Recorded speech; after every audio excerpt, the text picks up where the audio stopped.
Ora 5 dimineață, la 9 trebuie să mă trezesc că plec cu Jean la Târgu Jiu. Asta e fața mea acum, da? Fiți atenți, uitați-vă atenți la fața mea acum, da? Oricum mai sunul minim într-o oră, că mi-aș fi dorit să am superputerea aia în care te pui în partea la sunul la secundă, nu o am. Dacă mă pui acum să sap o groapă de 800 de metri, o sap, că sunt foarte agitat. Am stare bună, ăsta e programul meu de atâția ani de zile. Hai să ne vedem dimineața, să vedeți fața în mine, să vedeți voce, să vedeți starea pe care o am, în care îmi doresc 7-8 ore după ceas să nu vorbesc cu nimeni, să nu mă bage nimeni în seamă. Ne vedem dimineața. Și da, m-am trezit, mai bine nu mai mă trezeam. Mai bine mergeam la Huria Baciu sau la Huria Brenciu. Sunt amețit, am arsuri, nu înțeleg ce se întâmplă cu mine în momentul ăsta.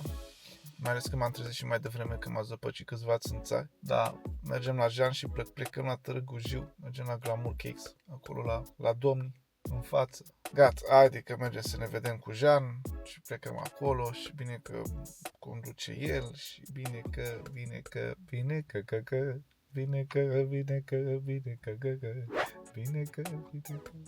Știți că am câștigat provocarea aia pe YouTube, pe canalul mare, știți? Să spargă parbrizul și l-a spart, uitați, de parbrizul nou, să cunoaște de fapt de aici. Ce să fie? În partea cealaltă, că aici nu vezi că e mașina, cine a pus-o aici? Ce, Gabi, el a vorbit. Că vezi, vărule, că nu e bine așa. Și în primul rând am dormit la 5.000 și m-am trezit la 8. Adică vezi că sunt nervos, să simte? Mine vorbești? Nu. Vorbeam așa, iure. Ce, mergem în portbagaj? Ne punem în portbagaj? Deschis portbagaj? A, mă las-o încolo, băi. Masonii sunt în noi sau în tine. Doamne. Hai că nu facem mult, facem 4 ore până la destinație. Și Jean mi-a zis, hai bă, ia suc de aici, ia ce vrei de aici, ca la Uber. Bă, că ai și o sticlă de apă în spate, pe acolo. Semințe, am ce vrei tu. Bun, haideți băi, că plecăm.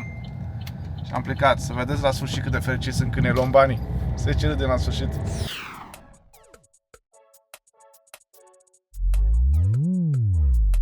Salut, Jeane, și bine ai venit la emisiunea mea.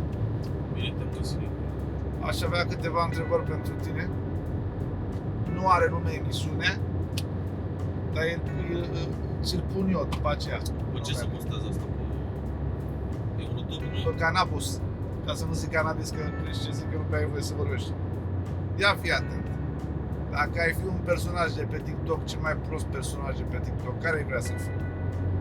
Murtanul ăla, mă, cum Dacă ai fi cel mai bun personaj de pe TikTok, care ai vrea să fii? Cum Murtanul?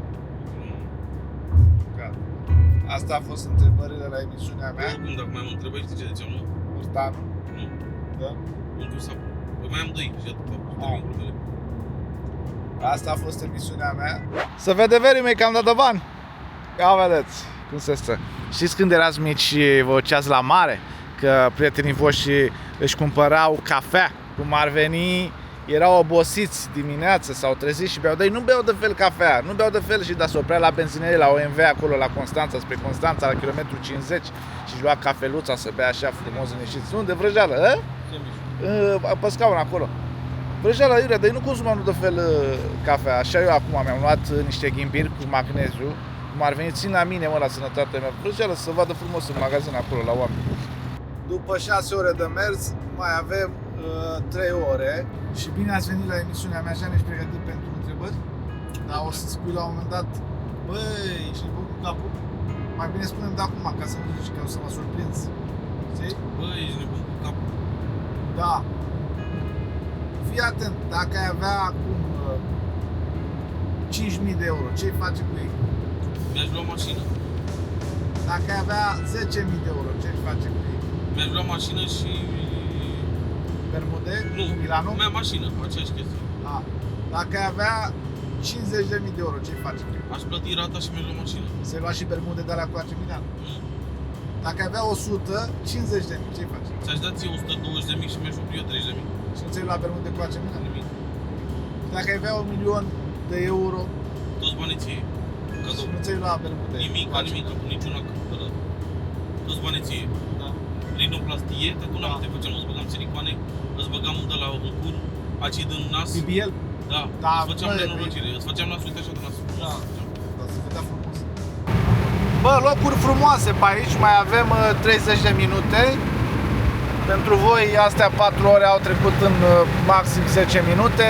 Pentru noi au trecut astea 4 ore în 4 ore. Și ce zic? Îl știți pe ăla, cum cheamă pe ăla care bea suc și cea Bujoroi? Bujoroi, da, îl știți pe Bujoroi? Bujoroi, da, cu ochelari, gen și-a dat upgrade. Ia uita ce zonă frumoasă. Și asta să știți, siciliene, mă plimb și nu sunt singur. Sunt cu Bicoreanu. Okay. Hai, ajungem în câteva momente la Glamour Cakes la Târgu Jiu. Astăzi este o zi de promovare. Luca, patronul locației, ne-a ales pentru a doua oară sau chiar a treia oară, dacă nu mă înșel, să promovăm. Am fost la Craiova, am fost în București, iar acum am ajuns la Târgu Jiu. Așa e când ai bani mulți. Dacă ne-ai ales, înseamnă că merge nicăieri. Da, da, așa e când ai bani foarte mulți. Știi pe cine să alegi la fel de bun ca tine. Nu am luat mult până la Târgu Jiu, am luat și noi câte 1500, adică asta a însemnat 3000 de euro, cu motorina 200 de euro. Ăștia e bugetul pentru astăzi. Și ce faci cu banii pe care ai? Eu? Da. Pun la loto Polonia, puteți. E ce fac, nu? Îmi iau o pereche de pacioti, doar dreptul, că stângul mă strânge. Și în sfârșit am ajuns la Târgu Jiu, la Glamour Cakes. Zi-mi ceva, cum a fost drumul, cum ți s-a părut, dar spune-mi într-un stil arabesc. Rumpat, tum, scpat, rumpat, tum, ca să fie arabesc. Tacti. Da? Tacti, potacti. Da, da. Țiți? Țiți? Păi n-am, mă. Păi n-am, mă, da. Tacti, potacti, iar. Bravo. Ce mașină oamenii, te uiți pe mașina la urmă, te uita că e ce că suntem amărâți. Deci Să-și dea seama. Păi nu trebuie să-și dea seama în primul rând că suntem amărâți. Asta e Luca, da, iar nu știu cine, da. E de-al nostru cu mașina scumpă, da. Călătoria a fost bună. Am stat tot drumul cu aer condiționat la cur, gen căldură. Mi-a băgat, salutări, mi-a băgat căldură, tot care are niște glume, Jean, ale lui, adică n-ai. Îți doresc să mergi cu el la drum lung? Nu l-ai luat pe grande cu... Dar și tu ai schimbat mașina, nu? Da, am și pe cealaltă, dar Ok. veni cu asta. O, ce mașini au oamenii, Jean. Cam mea, mă. Bine, nu e la fel asta. Nu e culoarea. Nu e E la culoarea fel, și la fel, cu mașina, numai că eu am altă carcasă la ea. Da.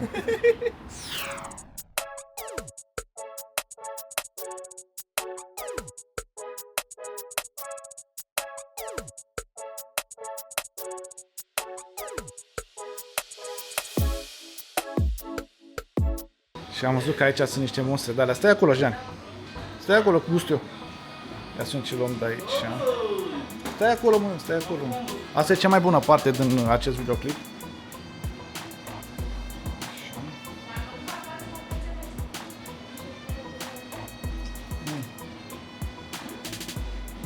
Înghețată. Bună, nu?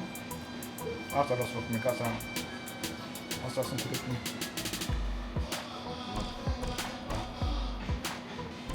De ce? Nici nu mai vorbești. Nu. Haideți să vă arăt câteva imagini de aici de la cofetăria Glamour Cakes, din Târgu Jiu împreună cu Jean. Fiți atenți. Avem așa aici.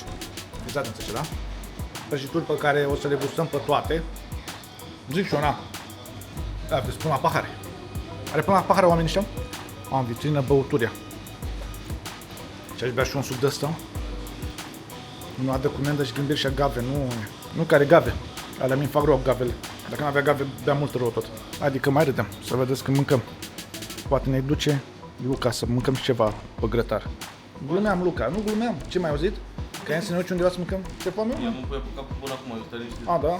Mi-ai pus în temă, nu? Perfect, perfect. Eu acum cu camera asta filmez și videourile pentru promovări. Și știți care e cea mai bună parte? Ia vezi. Le-am la mână. Eu normal trebuie să filmez acum. Vă dau un sfat, faceți-vă în viață cameraman editori. Dați drumul la o cameră, cumpărați-vă o cameră, orice cameră vreți voi, și de la telefon intrați într-o încăpere și filmați. Unde puteți? În Ikea. Doamne, sunt promovezați, dați-mi un pat. După aceea vă duceți la un ăsta, dezvoltator imobiliar. Vrei toată, uite, eu filmez, dă-mi o casă ceva. Și ușor în viață te duci. Păi aduci la Țiriac, unde are toate mașinile alea autopen la Băneasa. Sunt cu telefonul, tată Țiriac, dă-mi o mașină, așa e normal. L-am băgat la treabă să producă niște bani pe live. Haideți mâncați pe șina voastră. Hai, fă bani Să-i acolo, bucula ei aici. că nu ne scoate motorul. Noi am zis că ne dă bani patronul de aici, știi, nu? Nu cred că ne dă nimic. Da, nu cred că ne dă nimic. Băi, fraților. Bă, dragii noștri, am filmat până acum, sketch-urile le editez pe telefon, le filmez cu telefonul, cu camera, cu tot ce se poate. S-au mai strâns aici, au venit de dragul nostru copilaș și au din partea noastră Nimic. absolut nimic. Mai stăm aici, salutări, bună, bine v-am găsit, bine v-am găsit, bine v-am găsit, bine ați venit, bine v-am găsit, bine ați venit. Foarte bine, foarte bine, bine ați venit, bine v-am găsit. Să dă drumul la tur, bă, Jeane. Da, un stau cu Luca, dator. Dacă tot mă rugai să-și că rămâi dator, na, ce să... Băi, Miță, ce mă, șefule, mai nebunit la cap, Miță, ce e motan, ce e asta, e nebunit la cap. De bată-te că pieza e nebunit la cap, Miță, auzi, bă? Da, mă, da, Miță, auzi, bă. bă, ce mă, Miță, mă, vărule, Mițanu, tata Mițanu, care ești, mă, acolo, mă? Toată lumea la Glamour Cakes, aici, Târgu Jiu. Am venit noi, s-a strâns, s-a făcut coadă, mai vă arăt tortulețe, vă mai arăt prăjituri, vă mai arăt copilaj, vă mai arăt pe toată lumea, vedeți lumina ce are ce lustrare, nici eu n-am lustrat asta acasă la mine pe Ferentari. Frumos, frumos cadou. Cum stă ca președintele cu prăjitura lângă el, dă și o semnătură frumoasă, Virginie Eghe. Dragii noștri, au trecut 4 ore, suntem încă prezenți la Glamour Cakes, împreună cu Jean. Nu dăm voie la oboseală, editez aici pe telefon, cu ăsta filmez, ne facem treaba frumos. Suntem alături aici de bossul, da? Bossul care sponsorizează, că ăsta merge pe YouTube, ca să știi. Dar Luca merge pe YouTube, adică YouTube-ul e altă plată, se pare, ne vorbim după aceea. Bă, dragii mei, ăsta este un daily vlog, te capă tine ce-ai făcut. Ăsta este un daily vlog normal de dimineață, de fapt de alaltă, ieri, ați văzut de când am filmat, de când am început, până seara, până când voi ajunge acasă, sunt cu Jean până Târgu Jiu acum, mergem să căutăm un magazin de unde pot să-mi iau țigarone, țigarete, cum ar veni, că tot aia, cum e Târgu Jiu, cum se pare ție Târgu Jiu? Uite, băi, Logani, niște bun, asta e mașina, ce-mi bagi aia în cur? Nu, ce-am băgat nimic. Ăsta e un Space? Da, asta e la vechi. La vechi, ca tine, cum ar veni. Mergem acum așa, luăm țigăre și a zis, cum e, bă, cum se vede Târgu Jiu, cum se pare, ce mare, farmacie, are, mie nu vine, nu vedeți că s-a făcut pielea pe mine, are Pepco, mă las încolo. Și da, am plecat spre casă, am plecat în Târgu Jiu spre București, sunt trează la 8 dimineață, ajungem pe la 10 acasă, stați aici alături ca să vedeți când am ajuns la București. Voi uitați, fiți atenți, eu pocnesc în DGT și vă arăt că ajung într-o secundă la București. 3, 2, 1. Și am ajuns acasă, bă, în sfârșit. Pentru voi a fost o secundă, pentru noi a fost 4 ore. Sunt direct la volan, la mașina, super mașina mea, GLE-ul meu Opel. Jean s-a dus acasă, eu mă duc acum să mă schimb și urmează să ies afară, pentru că nu mă ia somnul, chiar dacă iese 10 seara, dorm tot la 3-4. Până data viitoare, pentru voi am fost Nicu Șorgioconda, nu uitați să dați subscribe. Nu uitați pe mine, mă găsiți pe Instagram și vă mulțumesc în suflet pentru absolut tot. Vă pup! Pa!